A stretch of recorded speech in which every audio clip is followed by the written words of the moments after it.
Bienvenidos al mundo de la historia antigua, donde grandes imperios se enfrentaron por la supremacía y el destino de las naciones se decidió en el campo de batalla. Hoy viajaremos en el tiempo para conocer a uno de los líderes militares más extraordinarios de todos los tiempos, un hombre cuyo nombre aún evoca admiración y respeto. ¿Quién fue este enigmático guerrero que se atrevió a desafiar a la mismísima ciudad eterna, Roma, y casi la derribó de su pedestal? Imaginemos el Mediterráneo en el siglo II antes de Cristo. Dos estados poderosos, dos gigantes, enfrascados en un combate mortal. Por un lado, Roma, una república joven pero en rápido crecimiento, cuyas legiones ya habían conquistado Italia y comenzado a expandirse más allá de sus fronteras. Por el otro, Cartago, la antigua ciudad-estado fenicia, dueña de los mares, cuyas rutas comerciales se extendían desde las costas del norte de África hasta España y Sicilia. Era una época en la que el mundo era mucho más pequeño, pero las ambiciones de las potencias eran ilimitadas. Fue en este hervidero de pasiones políticas y militares donde nació y creció el hombre destinado a cambiar el curso de la historia. Su nombre era Aníbal. Su infancia estuvo inextricablemente ligada a su odio a Roma. Se dice que, siendo aún muy joven, bajo la influencia de su padre, el renombrado general cartaginés Amílcar Barca, Aníbal juró jamás ser amigo de Roma. Este juramento, quizás forjado en el seno familiar, se convirtió en el norte de su vida, determinando su destino y el de las dos mayores civilizaciones de su época. El camino de Aníbal hacia la gloria no comenzó en Italia, sino en la península ibérica, en tierras españolas bajo dominio cartaginés. Fue allí, lejos de la mirada de los romanos, donde perfeccionó sus habilidades militares, reunió un ejército y se preparó para el enfrentamiento decisivo. España se convirtió en el campo de pruebas para sus futuras victorias. Desde aquí, desde esta lejana provincia, lanzó su primer desafío a Roma, iniciando el conflicto que pasaría a la historia como la Segunda Guerra Púnica. Pero la verdadera leyenda de Aníbal no nació en las llanuras españolas, sino en su audaz e increíble marcha a través de los Alpes. Imaginen esta escena: un vasto ejército, compuesto no solo por infantería y caballería, sino también por tropas de combate, avanzando a través de impenetrables pasos de montaña nevados hacia el corazón del territorio enemigo. Fue un acto que cautivó la imaginación de sus contemporáneos y sigue fascinando a los historiadores hasta el día de hoy. El cruce de los Alpes fue más que una simple maniobra militar, fue un desafío a la naturaleza misma, una demostración de la inquebrantable voluntad y genio del comandante. Al llegar a Italia, Aníbal no perdió tiempo. Sus primeras batallas resultaron ser un verdadero desastre para los romanos. En el río Trebia, en 1771 a.C., obtuvo su primera gran victoria, demostrando a los romanos que sus métodos tradicionales de guerra eran impotentes ante su ingenio táctico. Esto fue solo el principio. A continuación llegó la batalla del lago Trasimeno. En ella, Aníbal empleó una astuta emboscada, atrayendo al ejército romano hacia un estrecho desfiladero, donde fue completamente destruido. Esta victoria fue tan aplastante que los romanos se sumieron en el pánico. Pero el logro culminante de su genio militar llegó en la batalla de Canas, que tuvo lugar en 1742 a.C. Esta batalla ha entrado en los libros de texto de historia militar como un ejemplo de cerco perfecto y destrucción del enemigo. Aníbal, a pesar de contar con un ejército numéricamente inferior, logró derrotar a los romanos, matando a más de 50.000 de sus soldados. Tras Canas, Roma parecía condenada. Aníbal estaba en Italia, su ejército era invencible y la nobleza romana estaba aterrorizada. Sin embargo, en lugar de marchar directamente sobre Roma, Aníbal optó por una estrategia diferente. Decidió prolongar la guerra, devastando las tierras italianas y socavando la economía enemiga. Esperaba que las ciudades italianas, insatisfechas con la dominación romana, se unieran a él. Los romanos, al comprender la gravedad de la situación, se vieron obligados a cambiar de táctica. Los generales, agresivos pero a menudo infructuosos, fueron reemplazados por Fabio Máximo, apodado el Lento. Su estrategia consistía en evitar la confrontación directa, debilitando al ejército de Aníbal con guerrillas y privándolo de suministros. Esta táctica, aunque aparentemente pasiva, resultó sumamente efectiva. Gradualmente, gracias a la persistencia y a una nueva estrategia, Roma comenzó a cambiar el curso de la guerra. El joven y ambicioso general Escipión el Africano desempeñó un papel clave en este proceso. Comprendió que derrotar a Aníbal en Italia sería extremadamente difícil y decidió atacar la propia Cartago, trasladando la lucha a África. Esta audaz campaña obligó a Aníbal a abandonar Italia y regresar para defender su ciudad natal. La batalla final de la Segunda Guerra Púnica tuvo lugar cerca de la ciudad de Sama en el año 173 a.C. Aquí, en suelo africano, se enfrentaron dos de los más grandes generales de su época, Aníbal y Escipión. La batalla fue feroz, pero Escipión finalmente salió victorioso, poniendo fin a un conflicto que duró décadas. Tras la guerra, Aníbal no quedó en paz. A pesar de su derrota, su influencia y autoridad se mantuvieron considerables. Se vio obligado a abandonar Cartago para evitar la captura romana, y pasó el resto de su vida en el exilio, sirviendo a varios reyes y continuando la lucha contra Roma. Sus últimos años estuvieron llenos de intrigas e intentos de organizar la resistencia, pero Roma ya era demasiado poderosa. El legado de Aníbal es verdaderamente inmenso. Permanece en la historia como uno de los más grandes estrategas, temido por la mismísima Roma. Sus habilidades tácticas, su capacidad para inspirar a su ejército, su audacia y su genio lo convirtieron en una leyenda. Demostró que, incluso contra un imperio poderoso, se puede librar una guerra victoriosa con inteligencia, determinación y una voluntad inquebrantable.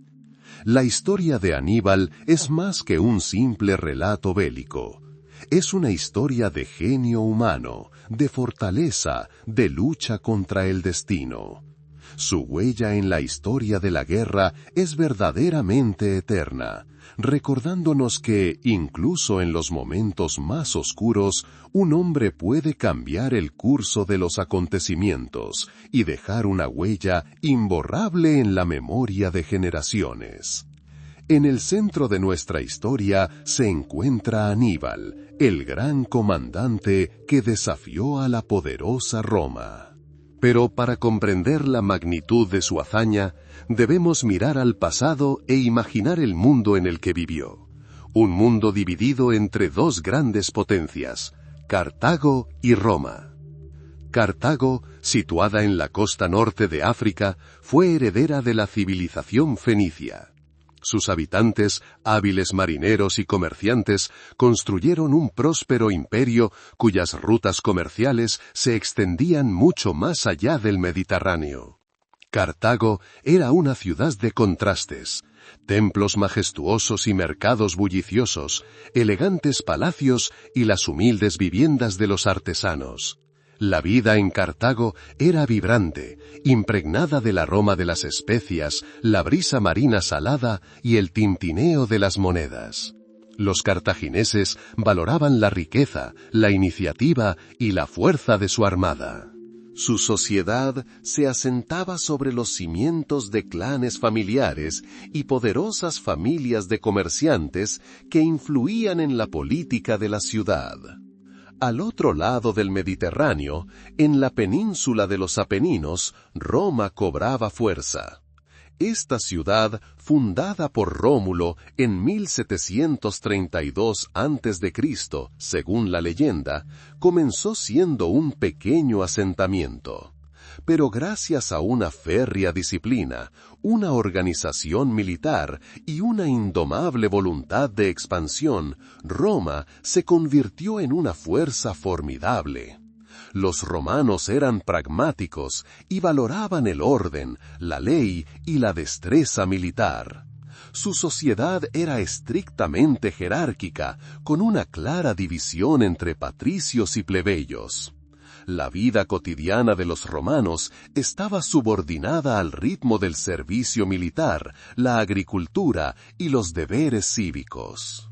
Construyeron carreteras, acueductos y templos, sentando las bases del futuro gran imperio. Estas dos ciudades, estos dos mundos, estaban destinados a chocar. Sus intereses se enfrentaron en la lucha por el dominio de las rutas comerciales, el control de tierras fértiles y la influencia en la región mediterránea. El enfrentamiento entre Cartago y Roma no fue simplemente una lucha territorial, sino también un choque entre dos culturas distintas, dos visiones del mundo diferentes. Esta rivalidad, que perduró durante siglos, se conoce como las Guerras Púnicas. Y en el centro de esta épica confrontación se encontraba un hombre, Aníbal Barca.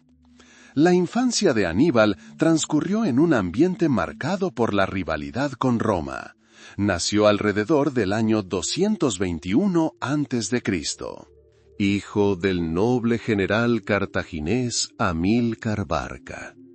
Amílcar fue uno de los supervivientes de la derrota de Cartago en la Primera Guerra Púnica, y la amargura de esta derrota caló hondo en su corazón. Veía a Roma no solo como un adversario, sino como una amenaza para la existencia misma de la civilización cartaginesa. Desde pequeño, Aníbal fue testigo de estos sentimientos. Su padre Amílcar buscó inculcar en su hijo no solo habilidades militares, sino también un odio inquebrantable hacia Roma. La vida cotidiana en la casa de los Barca estaba subordinada a este objetivo. El niño creció escuchando historias de traición romana y la importancia de que Cartago recuperara su gloria perdida. Una de las historias más famosas asociadas con la infancia de Aníbal cuenta cómo Amílcar lo llevó consigo a España, donde viajó para fortalecer la posición cartaginesa después de la guerra. Según la leyenda, antes de partir, Amílcar obligó al joven Aníbal a prestar juramento en el altar. Este juramento, según los historiadores, iba dirigido contra Roma. Se dice que Amílcar le preguntó a su hijo si odiaba a los romanos. Tras recibir una respuesta afirmativa, exigió que Aníbal jurara eterna hostilidad a Roma. Esta historia puede tener su dosis de mitología, pero captura a la perfección el ambiente en el que se formó el futuro comandante. La educación de Aníbal incluyó no solo entrenamiento militar, sino también una educación propia de la nobleza cartaginesa. Estudió idiomas, incluido el griego, importante para el comercio y la diplomacia. Aprendió estrategia, táctica, historia y los fundamentos del gobierno. Pero el hilo conductor de todos sus estudios fue la idea de luchar contra Roma. La vida en España, donde los cartagineses poseían extensas posesiones, tuvo un profundo impacto en Aníbal. Fue testigo de cómo su padre gobernaba territorios, formaba un ejército y negociaba con las tribus locales. Esta experiencia le proporcionó una valiosa experiencia que le sería útil más adelante. Aprendió a comprender diferentes culturas, a adaptarse a diversas condiciones y a encontrar puntos en común con una gran variedad de personas. Para cuando Aníbal alcanzó la mayoría de edad, Roma ya era una potencia poderosa. Controlaba gran parte de Italia y expandía su influencia más allá de sus fronteras. Cartago, a pesar de su riqueza y poder comercial, sentía una creciente presión por parte de los romanos. Las tensiones entre ambas potencias iban en aumento, y era evidente que la coexistencia pacífica se volvía cada vez más problemática. Así, la infancia y la juventud de Aníbal estuvieron inextricablemente ligadas a la preparación para la guerra que se avecinaba. Creció en una familia donde el odio a Roma se transmitía de generación en generación, y esta actitud se convirtió en parte integral de su personalidad. Fue criado como guerrero y enemigo de Roma, un rol predeterminado desde su nacimiento. La infancia y la juventud de Aníbal transcurrieron en un ambiente donde el odio a Roma no era solo un sentimiento, sino parte de una tradición familiar. Su padre, Amílcar Barca, un distinguido general cartaginés, crió a su hijo como su sucesor, inculcándole no solo habilidades militares, sino también un profundo odio a la ciudad eterna. A temprana edad, cuando Aníbal tenía unos 9 años, su padre lo llevó al altar, donde juró eterna hostilidad a Roma. Este juramento, que se convirtió en la piedra angular de su vida, determinó su futuro. La educación de Aníbal incluyó no solo entrenamiento militar, sino también una educación propia de la nobleza cartaginesa. Estudió idiomas, incluido el griego, importante para el comercio y la diplomacia. La vitalidad y la inteligencia de Aníbal fueron valoradas por sus padres, quienes lo prepararon no solo para la guerra, sino también para el gobierno. Aprendió estrategia, táctica, historia y los fundamentos del gobierno. Pero el hilo conductor de todos sus estudios fue la idea de luchar contra Roma. La vida en España, donde los cartagineses poseían extensas posesiones, tuvo un profundo impacto en Aníbal. Fue testigo de cómo su padre gobernaba territorios, formaba un ejército y negociaba con las tribus locales. Esta experiencia le proporcionó una valiosa experiencia que le sería útil más adelante. Aprendió a comprender diferentes culturas, a adaptarse a diversas condiciones y a encontrar puntos en común con una gran variedad de personas. Para cuando Aníbal alcanzó la mayoría de edad, Roma ya era una potencia poderosa.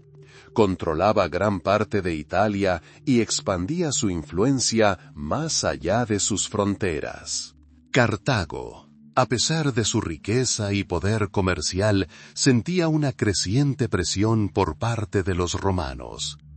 Las tensiones entre ambas potencias iban en aumento, y era evidente que la coexistencia pacífica se volvía cada vez más problemática. Así, la infancia y la juventud de Aníbal estuvieron inextricablemente ligadas a la preparación para la guerra que se avecinaba. Creció en una familia donde el odio a Roma se transmitía de generación en generación, y esta actitud se convirtió en parte integral de su personalidad. Fue criado como guerrero y enemigo de Roma, un rol predeterminado desde su nacimiento. Tras la muerte de Amílcar en Hispania, el mando de las fuerzas cartaginesas pasó a su yerno, Asdrúbal el Hermoso, y posteriormente, tras su fallecimiento en el año 2020 a.C., al joven Aníbal. Era joven, pero ya contaba con la reputación de un comandante talentoso, heredada de su padre. Aníbal comenzó a fortalecer la influencia cartaginesa en Hispania mediante la diplomacia y la fuerza militar.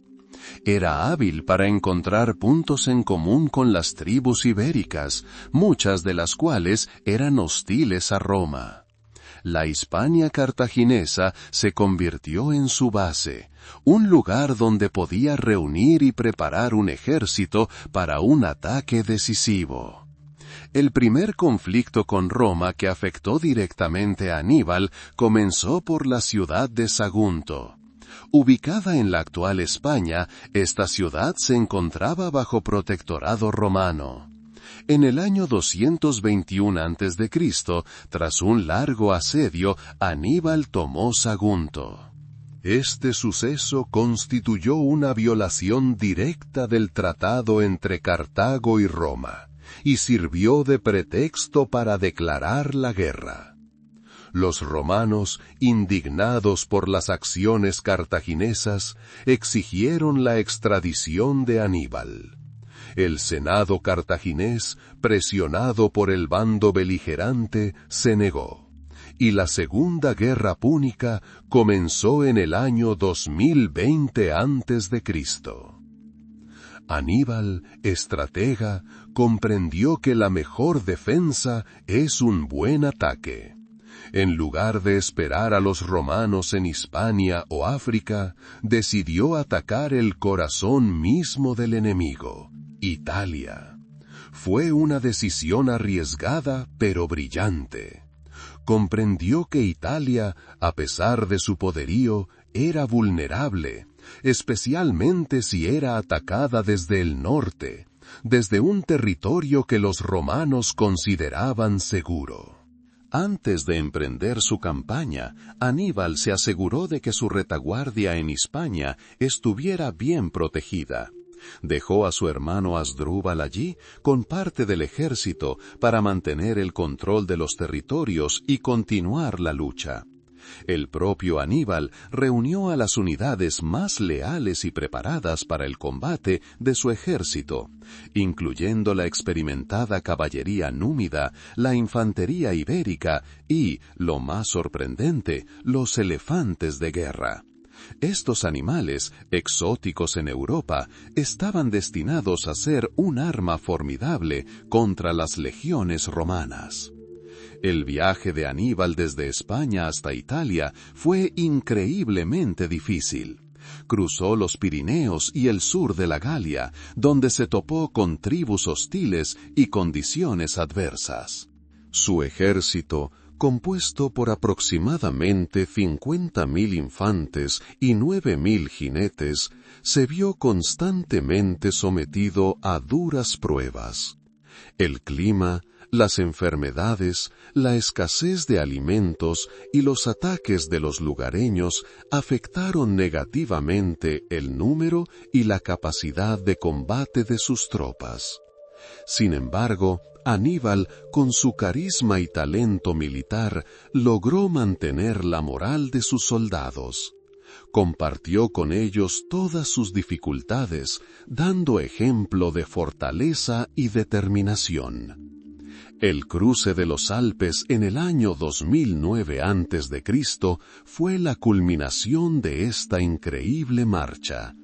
La ruta era prácticamente intransitable para un ejército numeroso, especialmente con elefantes de guerra. Aníbal eligió la ruta más difícil, pero, según sus cálculos, la más inesperada. Se encontró con duras condiciones climáticas, nieve, escarcha y avalanchas. Los soldados sufrieron frío y hambre.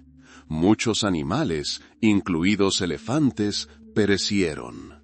Sin embargo, a pesar de las enormes pérdidas, Aníbal logró liderar a la mayor parte de su ejército a través de los Alpes y llegar a las llanuras del norte de Italia. Esta marcha demostró no solo su genio militar, sino también la increíble resistencia de su ejército. Cuando Aníbal descendió de las montañas, su ejército era significativamente menor, pero su moral estaba alta, y su aparición en suelo romano fue una verdadera conmoción para la ciudad eterna. Demostró que ningún obstáculo es insuperable para la voluntad y la determinación. El cruce de los Alpes por parte de Aníbal en el año 2009 a.C., fue uno de los acontecimientos más asombrosos de la historia militar antigua. Esta monumental operación, que requirió una resistencia increíble y una visión estratégica previsora, abrió el camino al ejército cartaginés hacia el corazón de Italia. La ruta que eligió Aníbal no solo era difícil, sino prácticamente impensable para una empresa militar de tal envergadura. Imagine liderar un ejército de decenas de miles de personas, incluyendo animales de carga y, lo más sorprendente, elefantes de guerra, a través de picos nevados y pasos helados. Estos gigantes, diseñados para sembrar el terror en el enemigo, se convirtieron más en una carga que en una ayuda en terreno montañoso. Su tamaño, su naturaleza difícil de manejar y su necesidad de cuidados especiales los hacían vulnerables a los elementos. Aníbal, sin embargo, poseía una comprensión asombrosa de la psicología de sus soldados y animales. Sabía que superar semejante obstáculo requeriría no solo fuerza física, sino también una voluntad inquebrantable. Su ejército, aunque había sufrido pérdidas significativas durante las etapas previas de la marcha a través de Hispania y la Galia, era veterano. Los soldados, acostumbrados a las dificultades de las campañas, a las privaciones y a la lucha constante, veían a Aníbal no solo como un comandante, sino como un hombre que compartía sus dificultades. La elección de la ruta a través de los Alpes no solo estuvo determinada por el deseo de sorpresa. Aníbal probablemente estudió cuidadosamente la información disponible sobre los senderos de montaña y el clima en diferentes épocas del año. Eligió la ruta que, según sus cálculos, era la menos vigilada por los romanos, incluso si representaba el mayor peligro para su propio ejército. A medida que el ejército iniciaba su ascenso, se encontraron con la dura realidad del invierno en la montaña. El frío calaba hasta los huesos, la nieve dificultaba el movimiento y las avalanchas amenazaban constantemente los estrechos senderos. La escasez de alimentos se agudizó tanto para hombres como para animales. Los elefantes de guerra, a pesar de su fuerza, sufrieron las heladas y el hambre. Muchos, incapaces de soportar las duras condiciones, perecieron, cayendo por precipicios o desplomándose exhaustos en las laderas. Pero Aníbal no se retiró. Lideró personalmente la marcha, inspirando a sus soldados con su ejemplo. Utilizó todos los medios a su alcance para mantener la moral. Quizás recurrió a gestos pequeños pero significativos: compartir su último trozo de pan, ofrecer palabras de aliento, recordarles la gloria que les aguardaba si triunfaban. Cada kilómetro recorrido, cada paso conquistado, era una pequeña victoria sobre la naturaleza y sus propios miedos. La travesía de los Alpes duró unos 15 días. Durante este tiempo, el ejército de Aníbal se redujo a casi la mitad. Las pérdidas fueron enormes, pero los que sobrevivieron estaban aún más fortalecidos. Habían soportado una prueba que habría doblegado a un ejército menos resistente. Cuando el ejército, exhausto pero inquebrantable, descendió a las llanuras del norte de Italia, fue como un rayo caído del cielo para los romanos. La llegada de Aníbal a sus tierras fue una auténtica sorpresa. Esperaban la guerra, pero no una invasión tan audaz e inesperada. Esta marcha a través de los Alpes demostró no solo el genio militar de Aníbal, sino también la increíble resiliencia de sus soldados. Demostró que la voluntad humana, reforzada por la determinación y un liderazgo hábil, puede superar obstáculos aparentemente insuperables. Esta legendaria marcha quedará grabada para siempre en la memoria como símbolo de valentía y sofisticación estratégica. Anunció el inicio de uno de los conflictos más sangrientos de la historia antigua. Tras el legendario cruce de los Alpes, el ejército cartaginés al mando de Aníbal se encontraba en el norte de Italia. Fue una invasión sorpresiva que sumió a Roma en el caos. Sin embargo, a pesar de sus éxitos, Aníbal se enfrentó a la necesidad de consolidar su ventaja y lograr una victoria decisiva. El objetivo era enfrentarse al ejército romano que ya avanzaba. En el año 171 a.C., cerca del río Trebia, tuvo lugar la primera gran batalla entre cartagineses y romanos. El ejército romano estaba liderado por el cónsul Tiberio Sempronio Longo. Era joven y estaba decidido a lograr una victoria rápida y gloriosa para ganarse el honor y el respeto. Se lanzó a la batalla, a pesar de las advertencias de sus comandantes más experimentados. El día de batalla comenzó con un frío día de invierno. El río Trebia estaba caudaloso y helado. Los soldados romanos, reunidos a toda prisa y sin un desayuno adecuado, se vieron obligados a cruzar este río gélido. Sus armaduras y armas estaban empapadas y sus cuerpos estaban helados hasta los huesos. Este hecho, aparentemente insignificante, influyó significativamente en el resultado de la batalla. Aníbal, un hábil comandante, conocía esta debilidad enemiga. Preparó a sus soldados con antelación. Habían desayunado, se habían calentado junto a las hogueras y tenían la moral alta.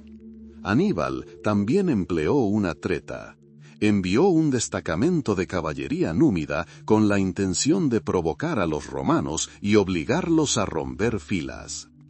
Cuando el ejército romano, indignado por el ataque númida, se lanzó al ataque, cayó en una trampa. La infantería cartaginesa, formada en doble línea, los enfrentó con fuego intenso. Mientras tanto, oculta entre la maleza, la caballería cartaginesa apareció por los flancos. Los romanos estaban rodeados. La batalla de Trebia fue un verdadero triunfo para Aníbal y una aplastante derrota para los romanos. El ejército romano sufrió enormes pérdidas. Miles de soldados murieron, resultaron heridos o fueron capturados. fue la primera gran derrota de Roma en la guerra y demostró lo formidable que era Aníbal como adversario. Tras esta batalla, quedó claro que Roma se enfrentaba a un enemigo superior en táctica y estrategia. Aníbal demostró su habilidad para aprovechar el terreno, el clima y el estado psicológico de su enemigo. La batalla del Trebia marcó un hito en la historia del arte militar, demostrando que incluso el ejército más poderoso puede ser derrotado gracias a un general brillante. Este éxito inspiró a Aníbal a continuar sus acciones en Italia. Tras su brillante victoria en Trebia, Aníbal continuó su marcha por Italia, y su fama crecía mientras los romanos se encontraban en crisis. Buscaban nuevas tácticas, nuevas esperanzas para contrarrestar el genio del comandante cartaginés. La siguiente prueba para Roma llegó en la batalla del lago Trasimeno, que tuvo lugar en el 171 a.C. Aníbal, incansable y siempre en busca de nuevas oportunidades, eligió un lugar pintoresco pero peligroso para su siguiente enfrentamiento.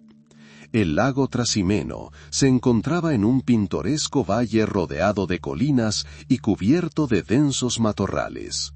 Fue allí, entre el lago y las escarpadas laderas, donde Aníbal decidió preparar a su enemigo una de las emboscadas más famosas de la historia militar. El ejército romano, esta vez al mando del cónsul Cayo Flaminio, avanzaba por la orilla del lago. Flaminio, hombre enérgico y quizás algo confiado, no esperaba una treta.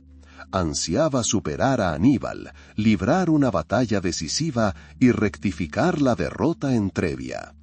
Confiados en su superioridad numérica, los romanos marcharon por un estrecho camino que discurría entre el lago y unas escarpadas colinas. Aníbal, como siempre, estudió cuidadosamente el terreno. Sabía que la estrechez del camino y la proximidad del lago limitaban la maniobrabilidad del ejército romano, dejándolo vulnerable. Varios días antes había desplegado en secreto sus tropas. El grueso de su ejército, incluyendo infantería y elefantes, se ocultaba tras las colinas, mientras que la infantería ligera y algo de caballería se ocultaba en la densa espesura a ambos lados del camino. También se envió caballería cartaginesa para distraer a los romanos y obligarlos a avanzar. Temprano por la mañana, cuando el sol apenas comenzaba a iluminar el valle, los romanos emprendieron la marcha. La espesa niebla matutina que suele cubrir estas zonas envolvía el valle, creando las condiciones ideales para una emboscada. Ignorando el peligro, los romanos marcharon en formación cerrada.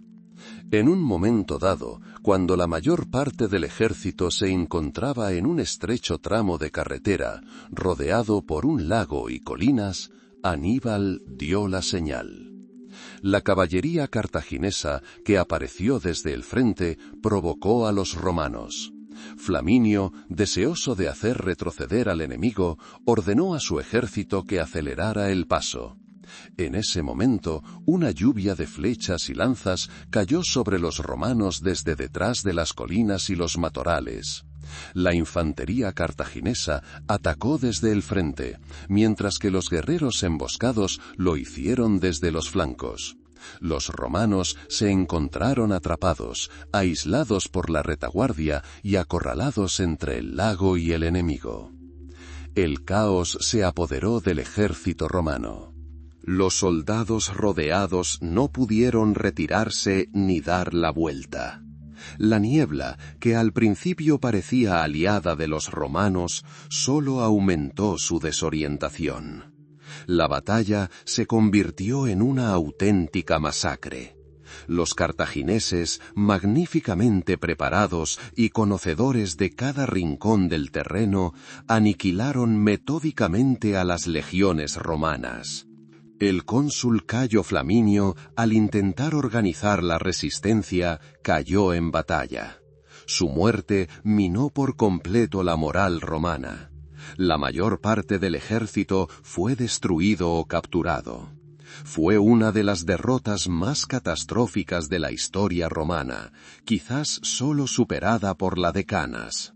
La batalla del lago Trasimeno demostró no solo el genio militar de Aníbal, sino también su profundo conocimiento de la psicología del enemigo.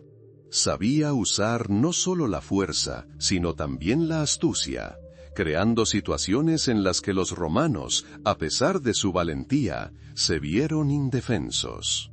Esta derrota sembró el miedo en los romanos y los obligó a reconsiderar su estrategia en la guerra contra Cartago. Aníbal continuó su implacable marcha por Italia, dejando tras sí un rastro de destrucción y derrotas romanas. La batalla de Canas, librada en el año 2422 a.C., marcó la culminación del genio militar de Aníbal. Una de las batallas más significativas de la historia antigua, demostró su profundo conocimiento de la táctica y la estrategia, así como su capacidad para aprovechar incluso las condiciones más desfavorables. Tras impresionantes victorias en Trebia y el lago Trasimeno, Aníbal continuó su marcha por Italia, y los romanos finalmente comprendieron la magnitud de la amenaza. El Senado decidió reunir un ejército masivo, estimado en hasta 80.000 soldados de infantería y 6.000 de caballería, para acabar con la amenaza cartaginesa de una vez por todas. El mando de este ejército fue confiado a 2 cónsules, Cayo Terencio Varrón, reconocido por su decisión, y Lucio Emilio Paulo, un comandante más cauto y experimentado. A pesar de su superioridad numérica, Aníbal no sentía miedo. Su ejército, aunque más pequeño, estaba curtido en la batalla, compuesto por guerreros experimentados y leal a su líder. Los cartagineses también contaban con una fuerte caballería, que jugó un papel clave en sus tácticas. Al amanecer de agosto de 2042 a.C., ambos ejércitos se encontraron cerca de la pequeña ciudad de Canas, situada en Apulia, al sur de Italia. El terreno era una amplia llanura, aparentemente favorable para la infantería romana, pero Aníbal lo vio como una oportunidad para su propio plan. Colocó sus tropas para crear la ilusión de debilidad en el centro. La infantería cartaginesa, compuesta por galos e íberos, se formó en media luna, con el lado convexo orientado hacia los romanos. A los lados, en posiciones más ventajosas, se encontraban los guerreros libios, más disciplinados y experimentados, armados con armas romanas capturadas en batallas anteriores. En los flancos, listos para un ataque rápido, se encontraban numerosos destacamentos de caballería cartaginesa, jinetes númidas a la derecha, reconocidos por su agilidad, y caballería pesada íbera y gala a la izquierda. Los romanos, confiados en su fuerza, formaron su ejército en una formación profunda y densa. Los cónsules decidieron utilizar todo el poder de sus legiones, confiando en la carga y la resistencia de la infantería romana. Los mejores veteranos se situaron en el centro de la formación, con tropas auxiliares en los flancos.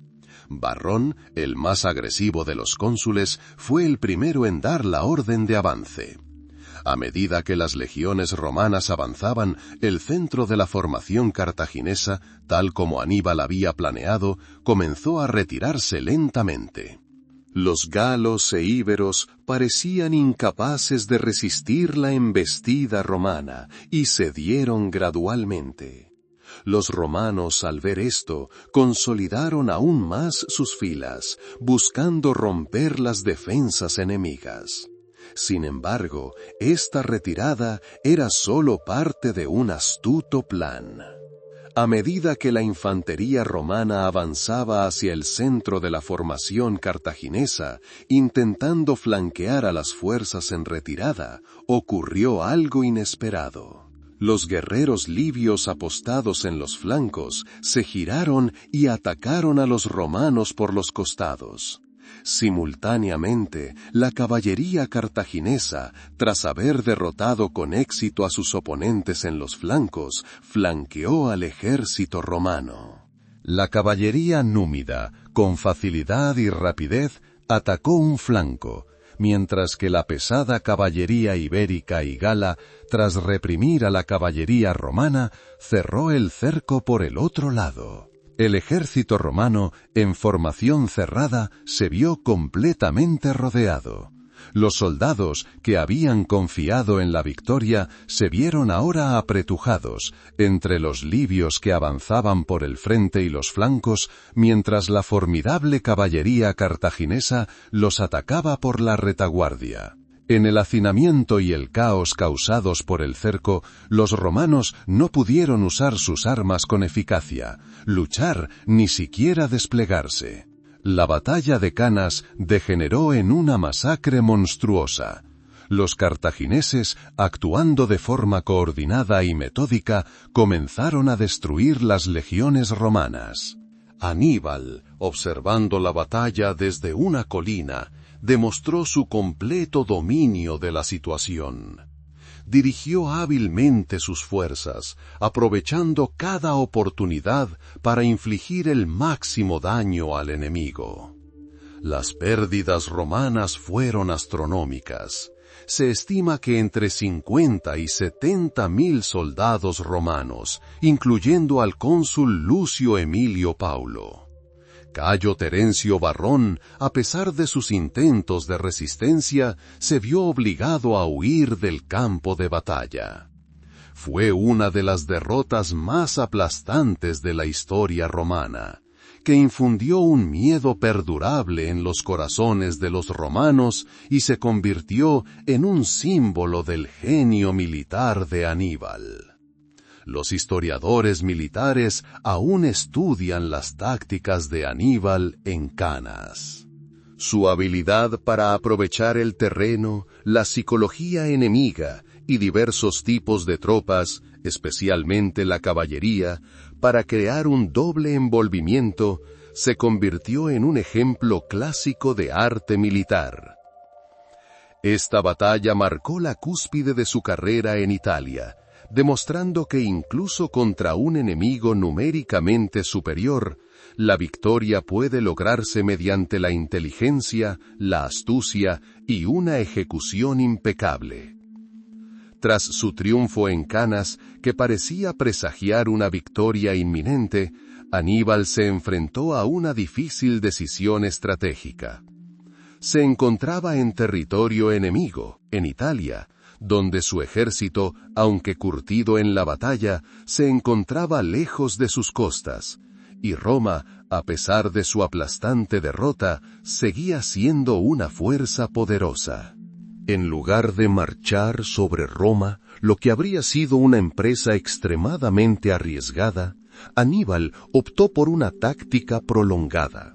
Su objetivo no era tanto conquistar la ciudad como socavar su dominio sobre sus aliados. Comprendió que la República Romana se basaba en alianzas con numerosas ciudades y tribus italianas. Si lograba ganárselas, Roma se encontraría aislada y con sus recursos agotados. Por lo tanto, Aníbal inició su avance por el sur de Italia.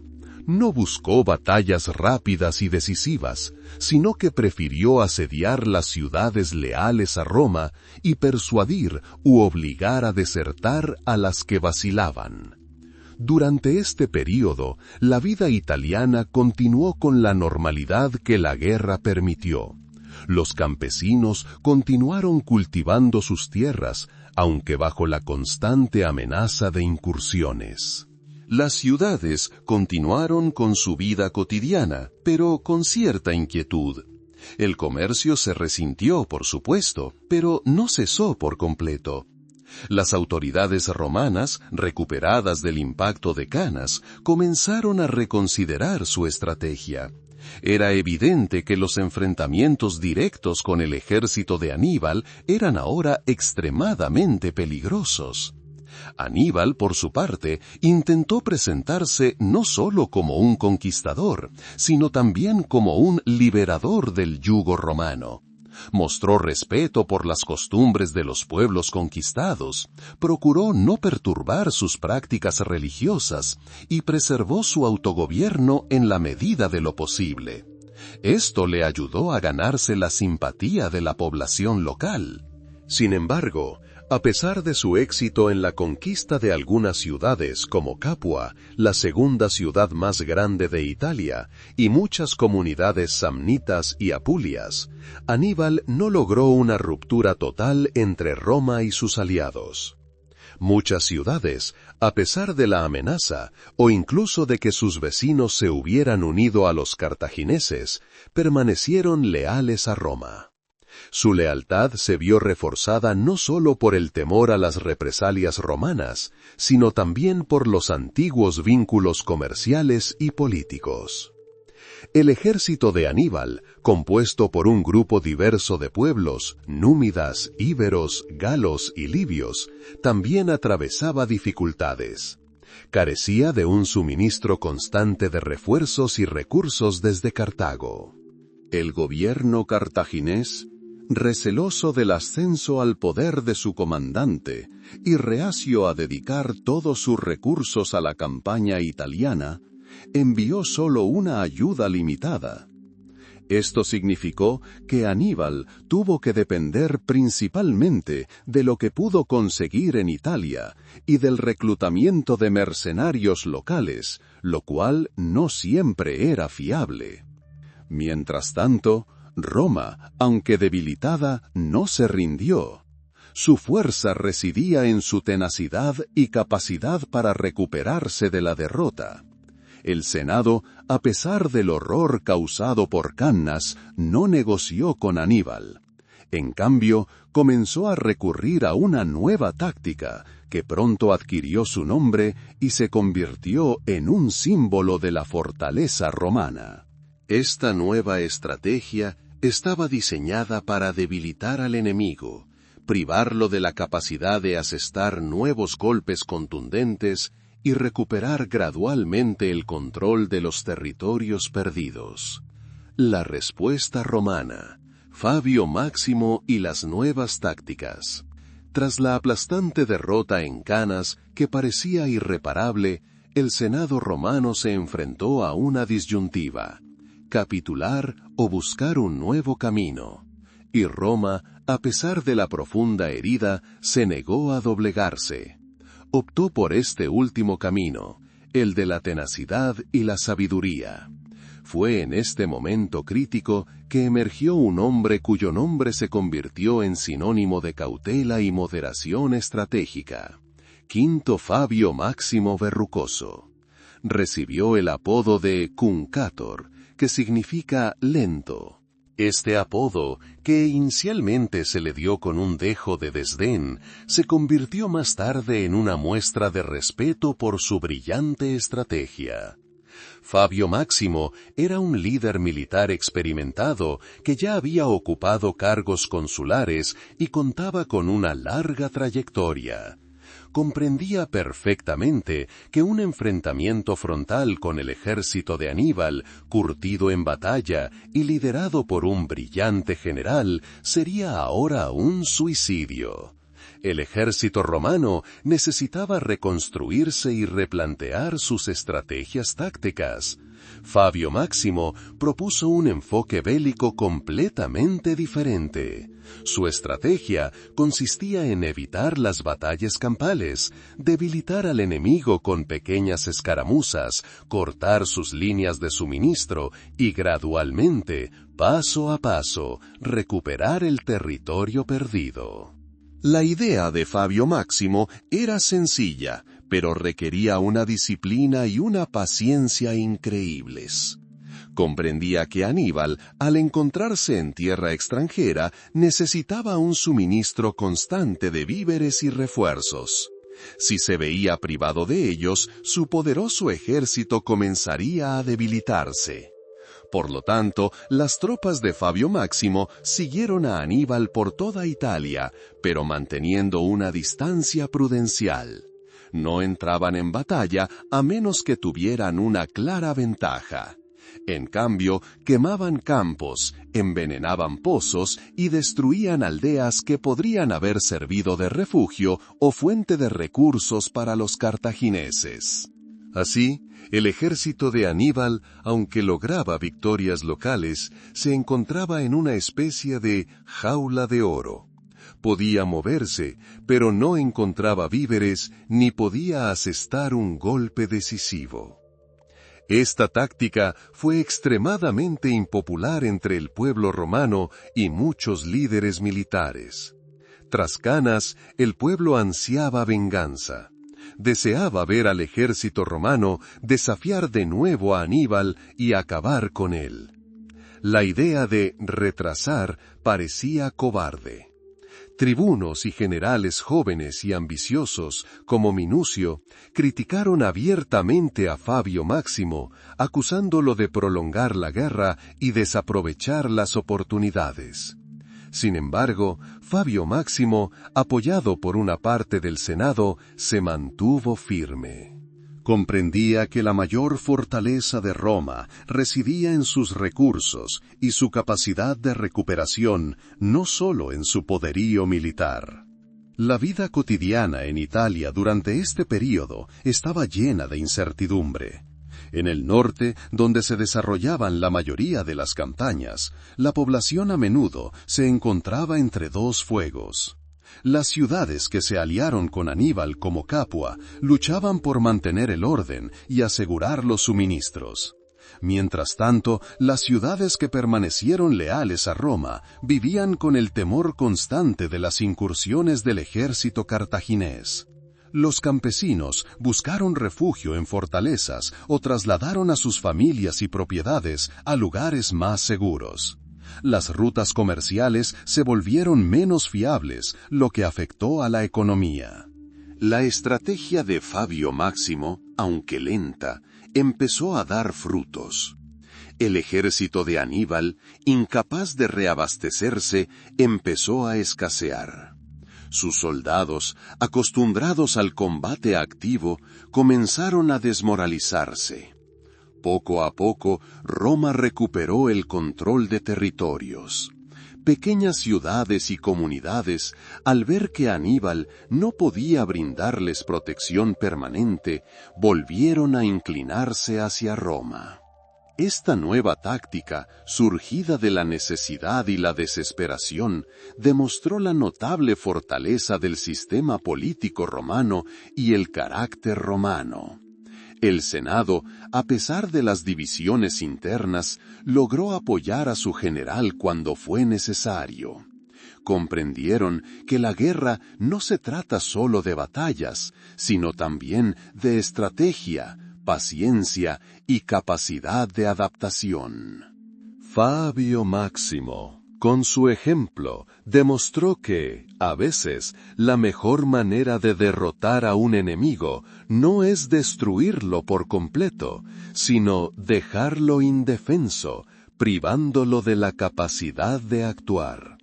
Sus métodos, aunque lentos, resultaron ser mucho más devastadores para Aníbal que cualquier batalla anterior.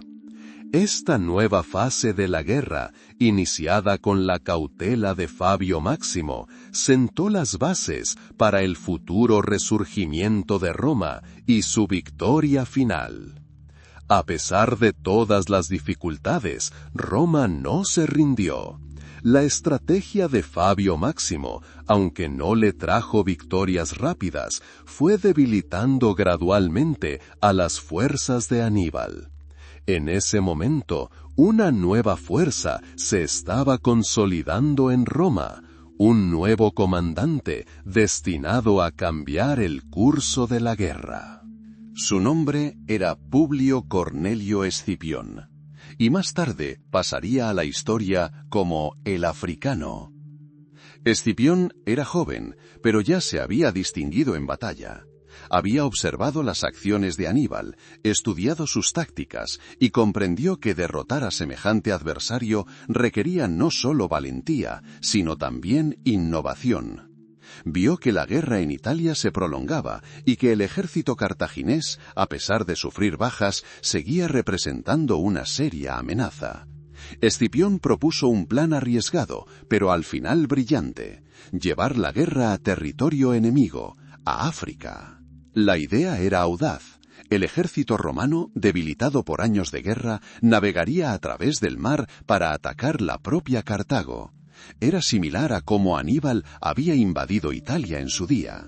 El Senado, inicialmente escéptico, finalmente accedió, viéndola como la única oportunidad de cambiar el curso de la guerra.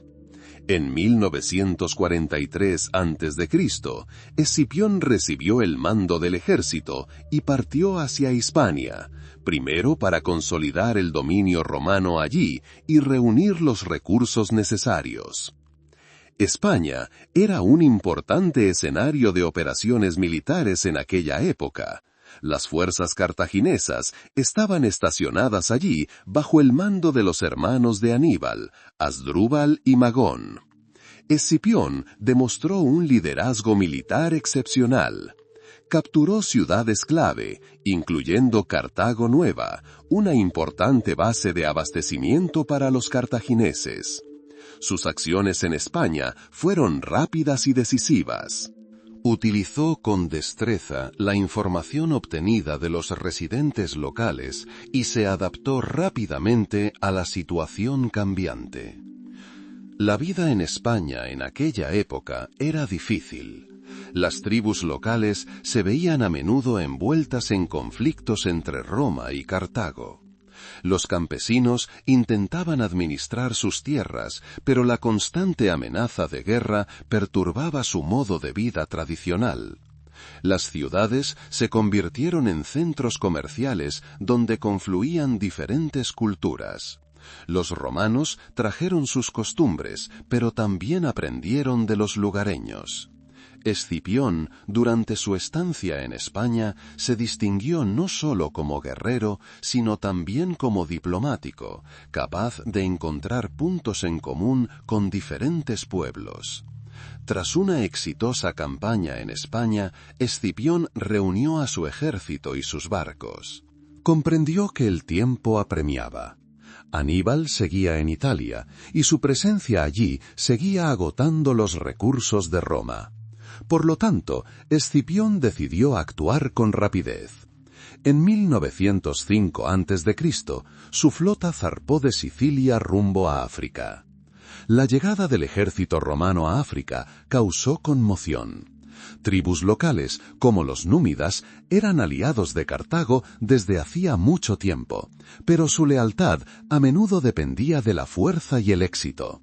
Escipión comenzó intentando ganarse al más poderoso de los reyes númidas, Masinisa. Esta fue una maniobra diplomática significativa. Masinisa, al ver que los romanos estaban preparados para luchar en suelo africano, decidió desertar. Esto fue un gran éxito para Escipión, ya que la caballería númida era una de las más formidables del norte de África. Escipión inició su campaña con cautela, pero también con decisión. Evitó enfrentamientos directos con los numerosos ejércitos cartagineses, prefiriendo atacar sus suministros y debilitar sus posiciones.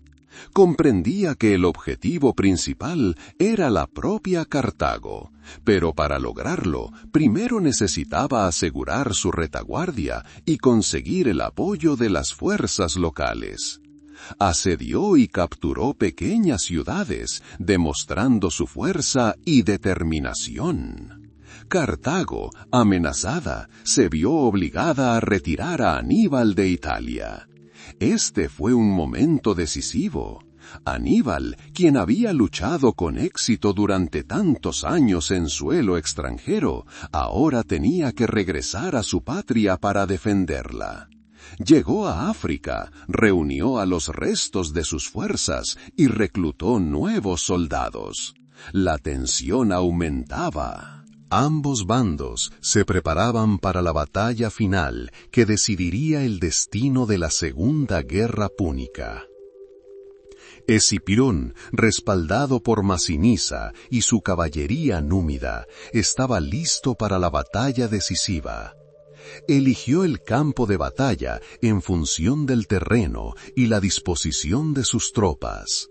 Su ejército estaba bien organizado y sus soldados estaban inspirados por la perspectiva de la victoria en su propio territorio. El ejército cartaginés, aunque compuesto por guerreros experimentados, estaba debilitado por años de guerra y la necesidad de defenderse. Esta nueva fase de la guerra, liderada por Escipión el Africano, demostró la resiliencia y adaptabilidad de Roma. Los romanos no se limitaron a defenderse, sino que pasaron a la ofensiva, llevando la guerra a territorio enemigo. Fue una estrategia audaz y visionaria que en última instancia marcó un punto de inflexión en la guerra. Escipión, siguiendo el ejemplo de Aníbal, empleó tácticas innovadoras y demostró que incluso en las circunstancias más difíciles se podía encontrar el camino a la victoria. Su campaña en África se convirtió en uno de los ejemplos más notables del genio militar romano. Fue durante este período cuando la guerra alcanzaba su punto álgido y el destino de Cartago pendía de un hilo, que Aníbal, el gran comandante, se vio obligado a regresar a su patria. Había dejado atrás las tierras itálicas, donde había pasado más de 15 años, cosechando victorias y sembrando el miedo en los corazones de los romanos. Ahora África, su continente natal, lo esperaba, exigiendo su presencia para su protección. Escipión el Africano, el general romano, demostró ser un estratega excepcional, desplazando con éxito la acción militar hacia territorio cartaginés. Su campaña en África se convirtió en un punto de inflexión, obligando al mando cartaginés a llamar a Aníbal.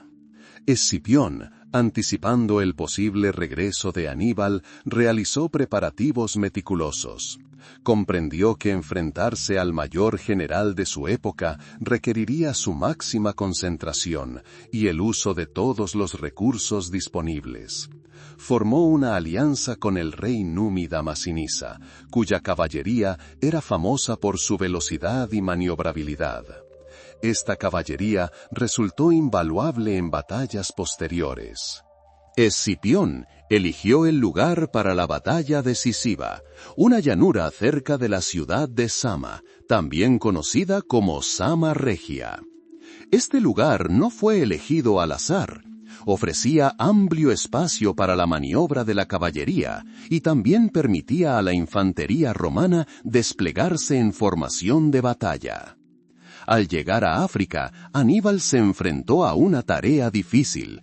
Su ejército, aunque curtido en la batalla, era inferior en número al de Escipión.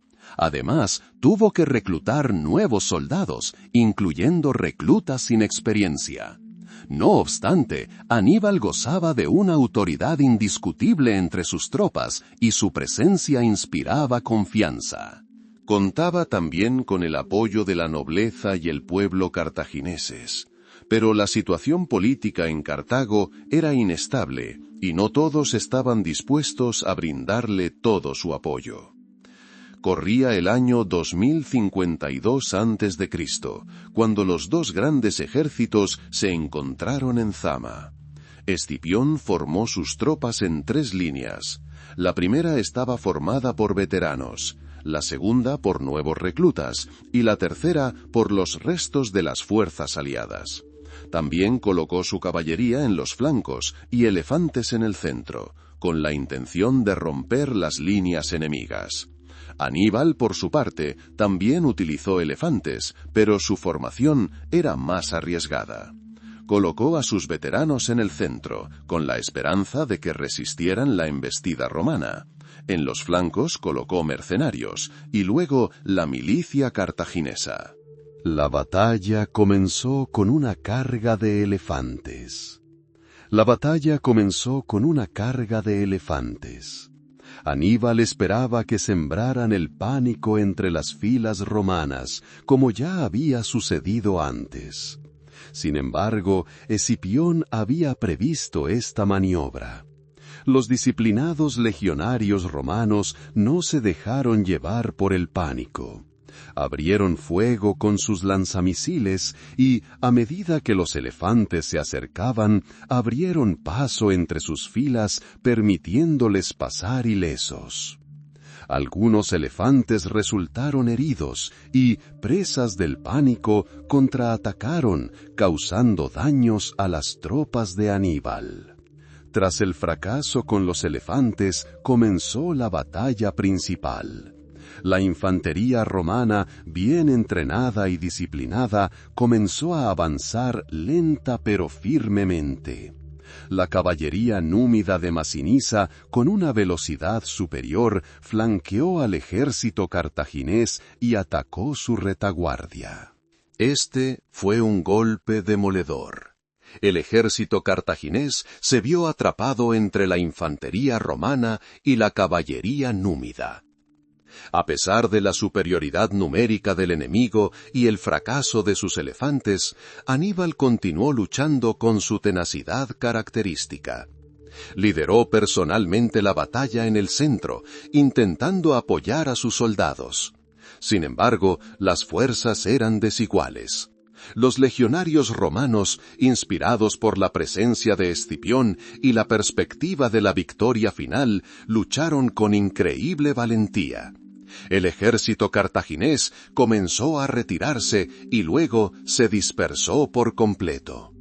La batalla de Zama culminó con una victoria romana total. Fue la primera y última gran derrota de Aníbal. Cartago, privada de su principal fuerza militar, se vio obligada a pedir la paz. La Segunda Guerra Púnica, que había durado más de 16 años, llegó a su fin. El tratado de paz firmado en 2051 a.C. fue extremadamente duro para Cartago. La ciudad se vio obligada a pagar una cuantiosa indemnización, renunciar a todas sus posesiones de ultramar y limitar su armada. Para Aníbal, esta derrota fue una tragedia personal. Él, que había aterrorizado a Roma durante tantos años, se encontraba ahora derrotado.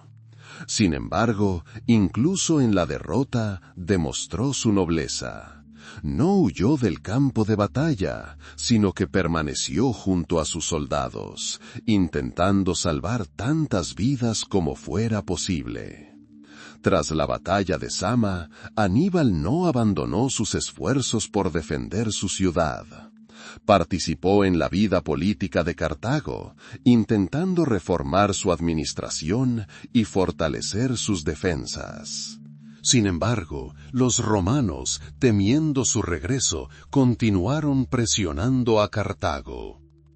Finalmente, Aníbal se vio obligado a huir de su patria. Se exilió buscando refugio entre otras naciones hostiles a Roma.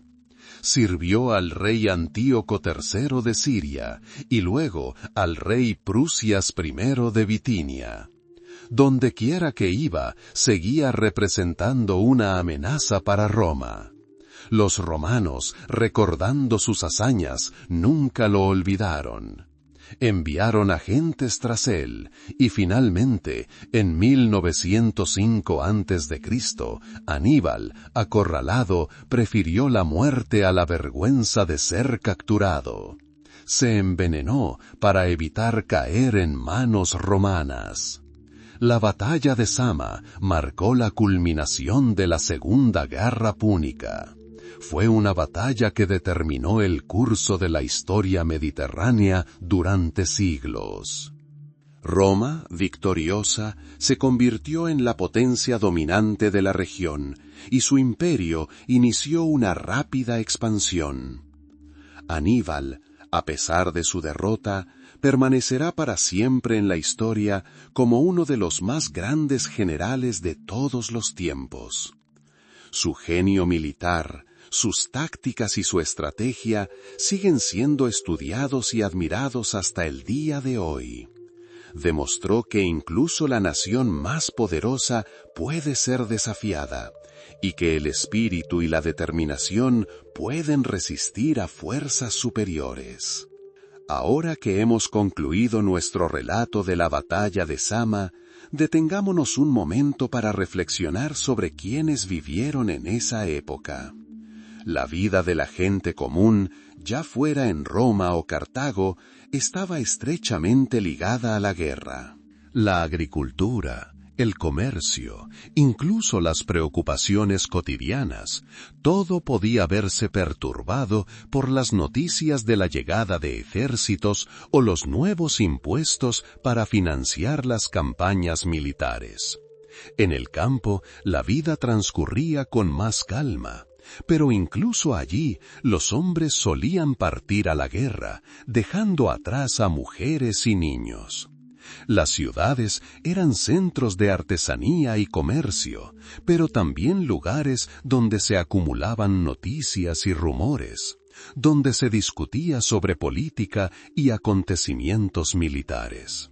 La alimentación en aquella época era sencilla pero nutritiva. La dieta básica consistía en cereales, trigo, cebada y mijo. Horneaban pan y cocinaban gachas con estos cereales. También consumían verduras, frutas y legumbres. La carne se comía con poca frecuencia, sobre todo en días festivos. Bebían agua, vino diluido en agua y bebidas lácteas fermentadas. La vestimenta era sencilla, hecha de lana y lino. Las mujeres vestían túnicas y mantos, mientras que los hombres vestían túnicas y togas. Las casas eran pequeñas, a menudo de una sola habitación, con un hogar para calentar y cocinar. A pesar de las dificultades, la gente encontraba tiempo para el entretenimiento. Se celebraban festivales, competiciones deportivas y representaciones teatrales. Los rituales religiosos ocupaban un lugar especial, acompañando todos los eventos importantes en la vida de las personas y la sociedad. La fe en los dioses y su protección era parte integral de la vida. La guerra, por supuesto, dejó huella. La constante amenaza de ataque, la necesidad de movilizarse, las pérdidas, todo esto creaba tensión. Pero al mismo tiempo, las victorias generaban orgullo y fortalecían el sentido de comunidad. Los romanos, por ejemplo, eran conocidos por su disciplina y resiliencia, moldeadas en parte por la guerra constante. Creían en su destino y en su derecho a gobernar el mundo. Los cartagineses, en cambio, estaban más orientados al comercio y la navegación. Su sociedad era más cosmopolita, pero también más propensa a los conflictos internos. Su fuerza militar se basaba en tropas mercenarias y una poderosa armada. Su cultura era más ecléctica, absorbiendo influencias de diversos pueblos mediterráneos. La Segunda Guerra Púnica se convirtió en una prueba para ambas naciones que las cambió para siempre. Para Roma fue una época de surgimiento como gran potencia, mientras que para Cartago, una época de decadencia y pérdida de independencia. Aníbal, figura central de este conflicto, se convirtió en un símbolo tanto de la resistencia cartaginesa como de su trágico destino. Su historia es una de genio, resiliencia y finalmente de derrota ante las fuerzas inexorables de la historia. Pero incluso después de la caída de Cartago, el legado de Aníbal perduró. Su nombre se convirtió en sinónimo de gran liderazgo militar. Sus tácticas se estudiaron y aplicaron durante siglos. Los romanos, a pesar de su victoria, nunca olvidaron el miedo que inspiraba. Sabían que se habían enfrentado a un adversario con el que tal vez nunca volverían a encontrarse. La historia de Aníbal es más que una simple historia de guerra. Es una historia de ambición humana, ansia de poder, fortaleza de espíritu y la inevitabilidad del cambio. Es una historia de cómo una persona puede influir en el curso de la historia y de cómo incluso los mayores logros pueden verse arruinados por el tiempo y las circunstancias. Y así llegamos al final de nuestra narración de la batalla de Zama, la batalla final de la Segunda Guerra Púnica. Fue una batalla que determinó el futuro del Mediterráneo y dejó una huella imborrable en la historia del arte militar. En conclusión, cabe destacar que la historia de Aníbal, su enfrentamiento con Roma, sus brillantes victorias y, en última instancia, su trágico destino, forman parte importante de nuestro patrimonio histórico común.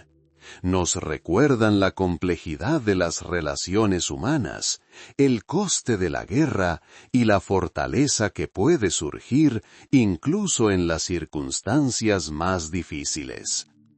Al estudiar estas historias, podemos comprender mejor el pasado y quizás aprender lecciones para el presente y el futuro. Y así, tras la batalla de Zama, que puso fin a la larga y agotadora Segunda Guerra Púnica, la vida de Aníbal Barca entró en una nueva fase, no menos dramática, pero completamente diferente. La guerra que había definido su existencia durante tanto tiempo había terminado. Cartago, exhausta y derrotada, se vio obligada a aceptar las duras condiciones de paz impuestas por Roma. Aníbal, antaño el terror de todo el Mediterráneo, se encontraba ahora en una situación que requería no talento militar, sino perspicacia diplomática, y aún más importante, la capacidad de sobrevivir en un mundo transformado.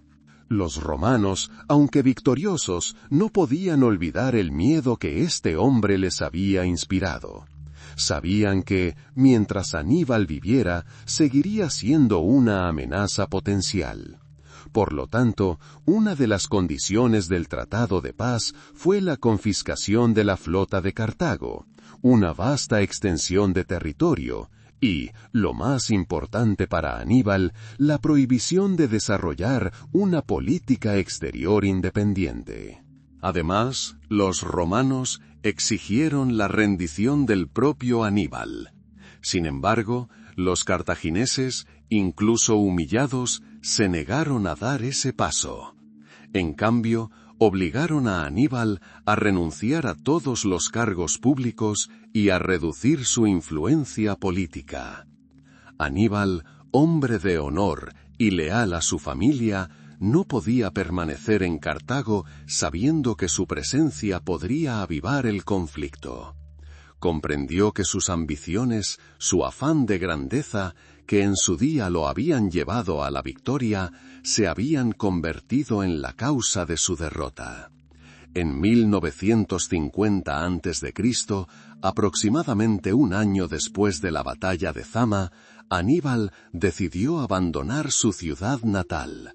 Fue una decisión difícil, dictada por la necesidad. Partió al exilio. Su primera parada fue Antíoco III, rey del Imperio Seleucida, que se extendía hacia el este. Aníbal esperaba encontrar allí apoyo y la oportunidad de continuar la lucha contra Roma, aunque a menor escala que antes.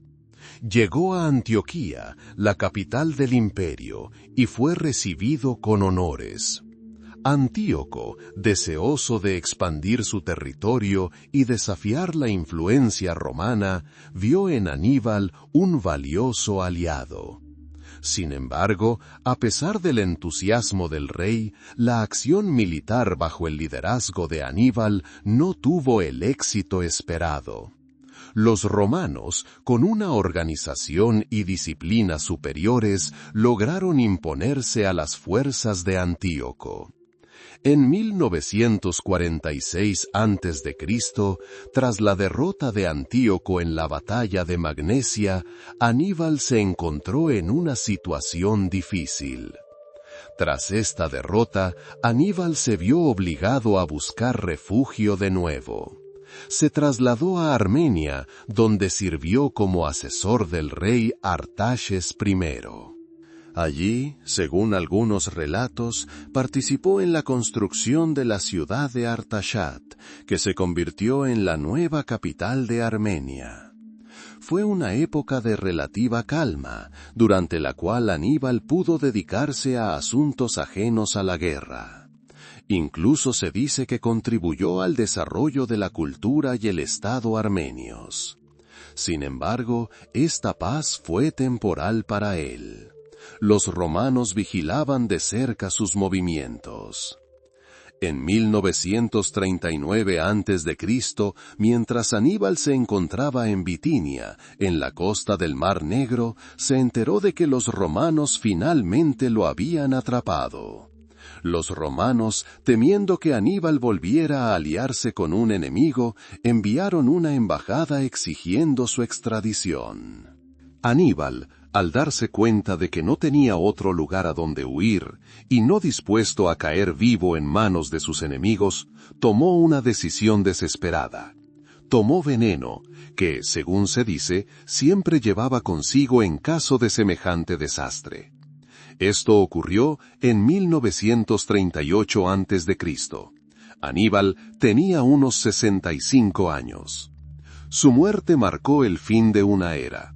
El hombre que había atemorizado a la poderosa Roma durante tantos años, que había cruzado los Alpes y alcanzado brillantes victorias, murió en el exilio, lejos de su patria. Sus últimos años estuvieron marcados por la ansiedad constante, la búsqueda de refugio y la constatación de que sus sueños de grandeza cartaginesa no se habían cumplido.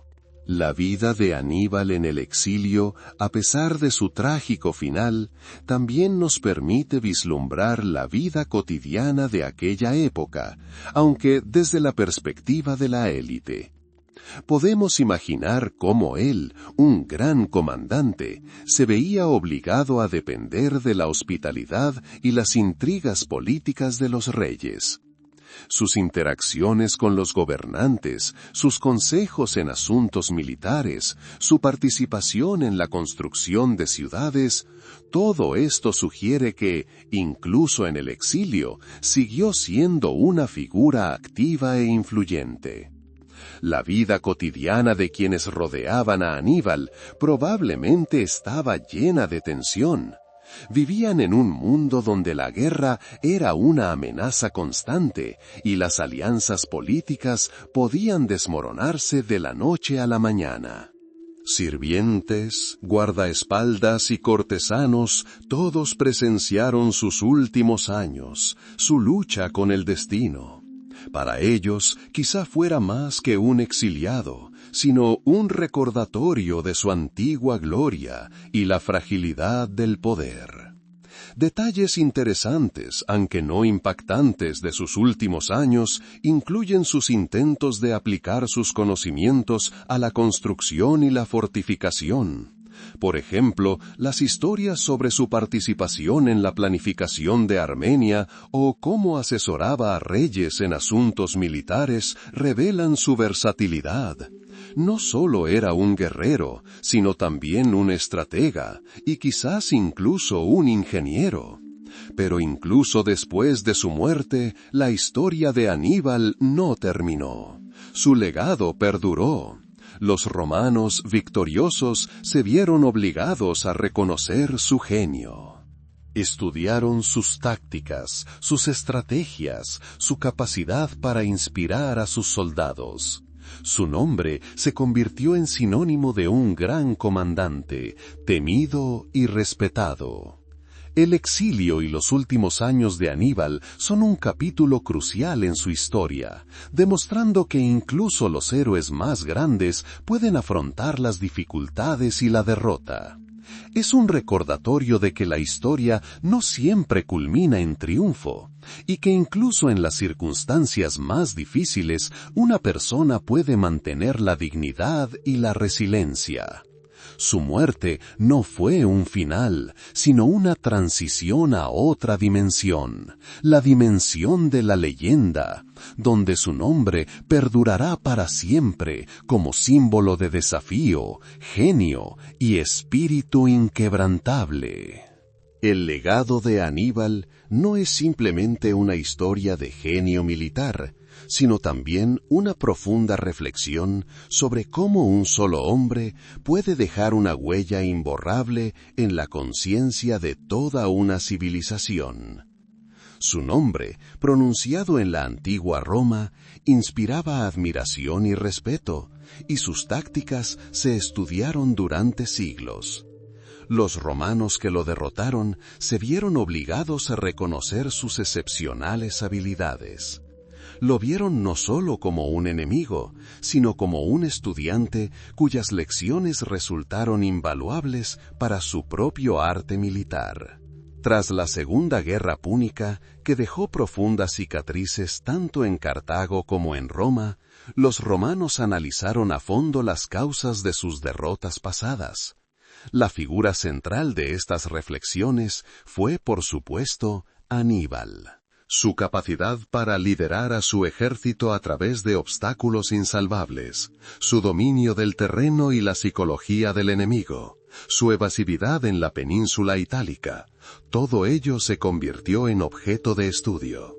Teóricos y comandantes militares, como Publio Cornelio Escipión del Africano, quien finalmente derrotó a los cartagineses, estudiaron cuidadosamente sus maniobras.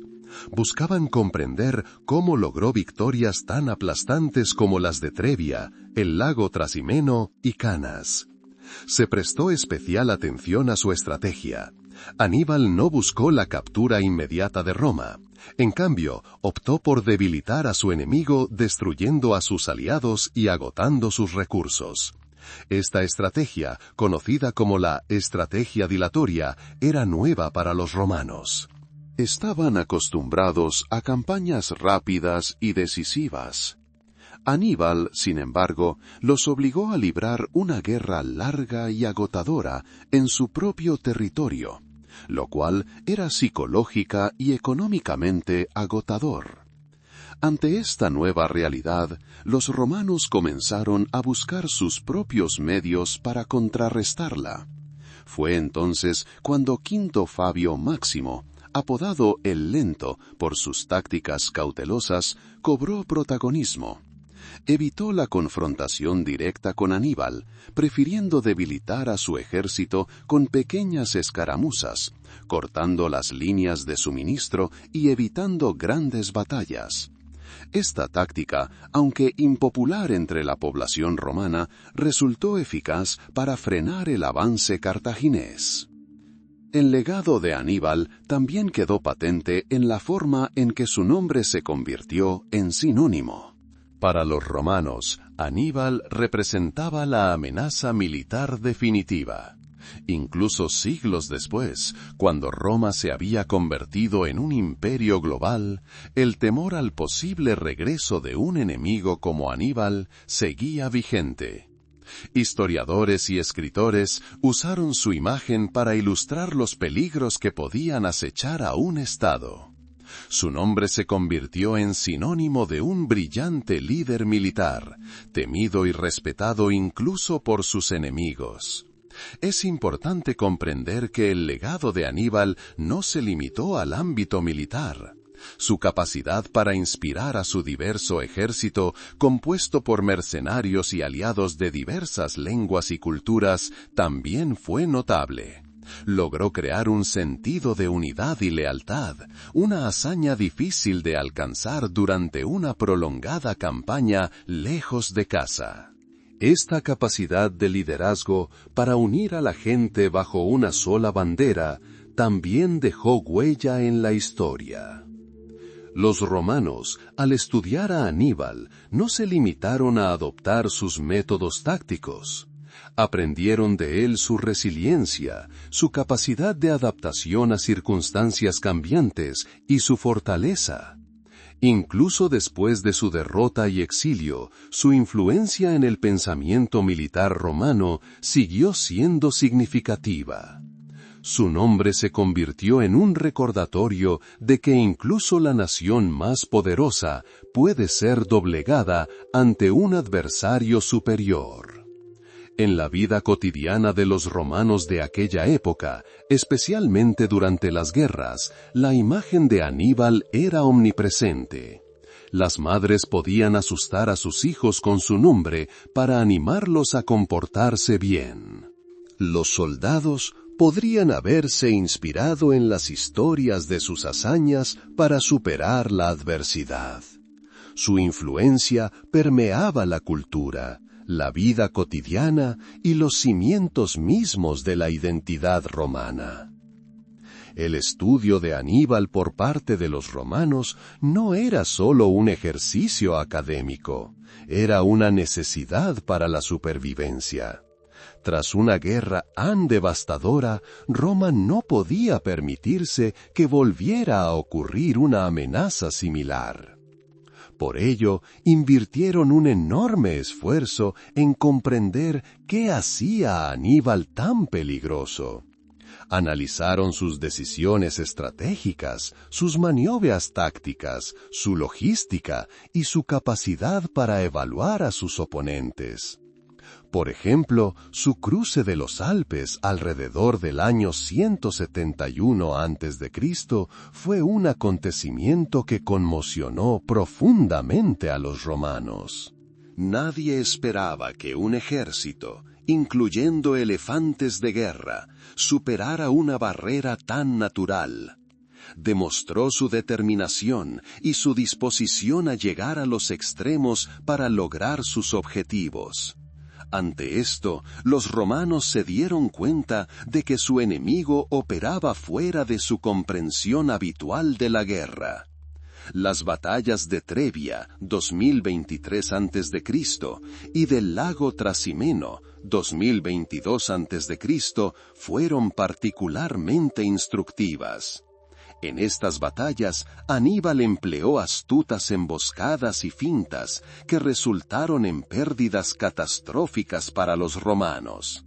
Por ejemplo, en el lago Trasimeno, atrajo al ejército romano a una trampa en la orilla del lago, donde fue completamente rodeado y aniquilado. Esto demostró a los romanos que no podían confiar únicamente en su número y fuerza. Necesitaban desarrollar estrategias tácticas más sutiles y flexibles. La batalla de Canas, 2019 a.C., marcó la cúspide de su genio militar. Allí, Aníbal, con un ejército numíricamente inferior, logró rodear y destruir una fuerza romana. Su táctica de pinza, en la que el centro de su ejército se retiraba, atrayendo a los romanos hacia las profundidades, mientras sus flancos flanqueaban y cerraban el cerco, se convirtió en un clásico del arte militar. Esta batalla dejó una profunda huella en la psique romana. Les mostró lo vulnerables que podían ser ante el verdadero genio. Tras Canas, muchos aliados de Roma en Italia se unieron a Aníbal. Este fue quizás el momento más peligroso para Roma. La ciudad eterna parecía al borde del colapso. Sin embargo, como ya hemos mencionado, Aníbal no pudo o no quiso marchar sobre Roma. Esta decisión sigue siendo objeto de debate entre los historiadores. Quizás carecía de suficientes armas de asedio, quizás temía reforzar las defensas de la ciudad, o quizás perseguía su estrategia de debilitar la República Romana a través de sus aliados. La influencia de Aníbal en Roma fue tan grande que su nombre se convirtió en parte de la cultura romana. En las obras de autores romanos como Tito Livio y Polibio, Aníbal es retratado como un adversario notable y a la vez peligroso. Su imagen se utilizó para ilustrar diversas virtudes y vicios. Fue un ejemplo tanto de habilidad militar como, a ojos de los romanos, de traición y crueldad. Incluso tras su expulsión de Cartago y sus últimos años vagando e intentando resistir a Roma, su legado perduró. Los romanos, convertidos en la potencia dominante del Mediterráneo, continuaron estudiando sus tácticas. Su nombre se convirtió en símbolo de un desafío que Roma superó, pero que la cambió para siempre. La influencia de Aníbal se puede rastrear no solo en la historia militar, sino también en la formación de la identidad romana. Ante un adversario tan poderoso, Roma se vio obligada a movilizar todos sus recursos, tanto materiales como morales. Esto forjó el espíritu romano y fortaleció su sentido de unidad. La victoria sobre Aníbal se convirtió en una de las piedras angulares del orgullo nacional romano. Se puede decir que Aníbal, sin saberlo, jugó un papel vital en la formación del Imperio Romano. Sus acciones obligaron a Roma a fortalecerse, organizarse y perfeccionarse en asuntos militares. Se convirtió en un espejo en el que Roma veía sus propias fortalezas y debilidades, y comenzó a mejorarlas. Así pues, el legado de Aníbal es multifacético. Contiene lecciones de estrategia y táctica militar estudiadas durante siglos. Es también un fenómeno cultural, y su nombre se ha convertido en símbolo de un gran adversario. Y finalmente, es una contribución a la formación de la identidad romana, forjada en la lucha contra él. Fue un estratega temido por Roma, pero quien, en última instancia, la ayudó a convertirse en lo que llegó a ser.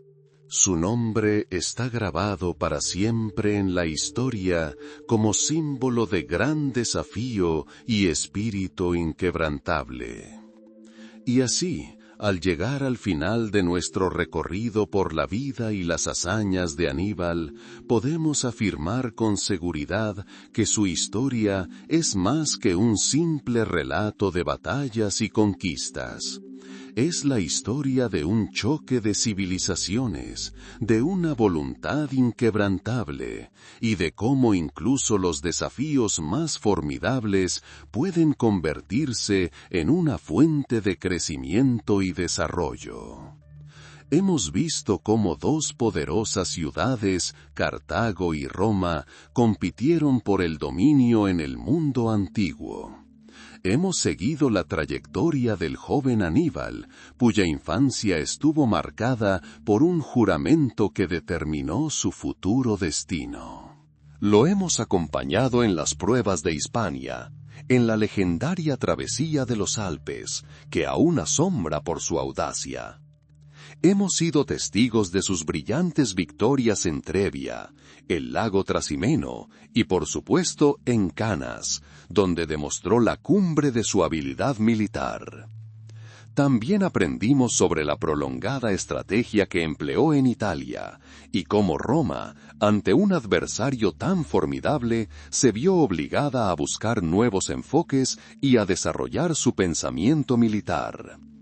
La aparición de Fabio Máximo, con sus tácticas cautelosas, y posteriormente de Escipión el Africano, cuya audaz campaña en África marcó un punto de inflexión, demuestra cómo la lucha se endurece y nos obliga a buscar nuevas soluciones.